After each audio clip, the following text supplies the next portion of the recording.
नमस्कार मित्रांनो, स्वागत आहे तुमचं पुन्हा एका नवीन व्हिडिओमध्ये.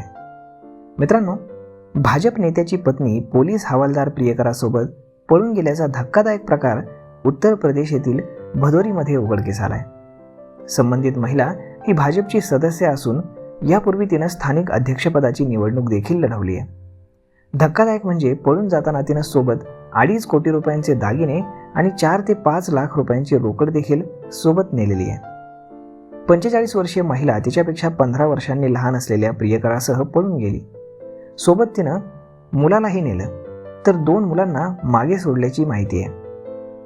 30 वर्षीय हवालदार हा भाजप नेत्याच्या घरातच भाडेकरू म्हणून राहत होता. त्यानंतर मग 2.5 कोटींचे दागिने आणि रोख रक्कम घेऊन पत्नी हवालदारासह घरातून पसार झाल्याचा दावा पतीनं पोलिसांमध्ये तक्रारीत दाखल केलेलं सांगितलंय. हवालदारानं पैशांसाठी आपल्या पत्नीला फोस लावल्याचा आरोपही त्यानं केलाय. हवालदार तिच्या जीवाला धोका पोहोचवू शकतो अशी चिंताही पतीनं व्यक्त केली आहे. गोपीगंज नगर येथील भाजप नेत्यानं आपल्या तक्रारीत म्हटलंय की साधारण 1 वर्षांपूर्वी गोंडा येथील विनय तिवारी या हवालदारानं त्यांच्या घरामध्ये एक खोली भाड्याने घेतली. त्याच्या नकळत हवालदार आणि त्याच्या पत्नीचं प्रेम प्रकरण सुरू झालं. हवालदारानं धूर्तपणे पत्नीला प्रेमाच्या जाळ्यात अडकवलं. तिनं नको त्या अवस्थेतील फोटो काढून ब्लॅकमेल केलं.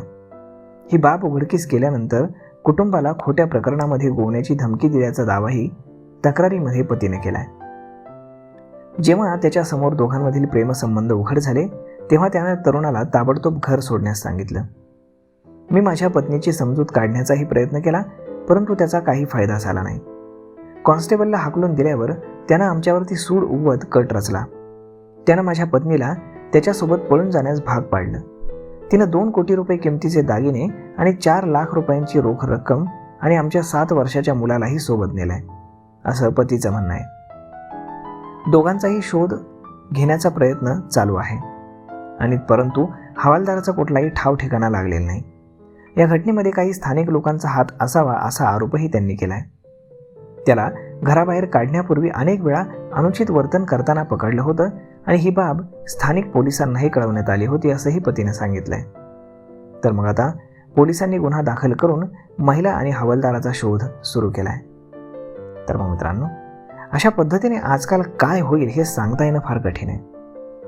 त्यामुळे आपल्या बायका जरा जपूनच वापरा. तर मग भेटूयात पुढच्या एका नवीन व्हिडिओमध्ये. तोपर्यंत तुम्हाला आजचा व्हिडिओ कसा वाटला, ही बातमी कशी वाटली हे तुम्ही आम्हाला कमेंट करून सांगायला अजिबात विसरू नका. धन्यवाद.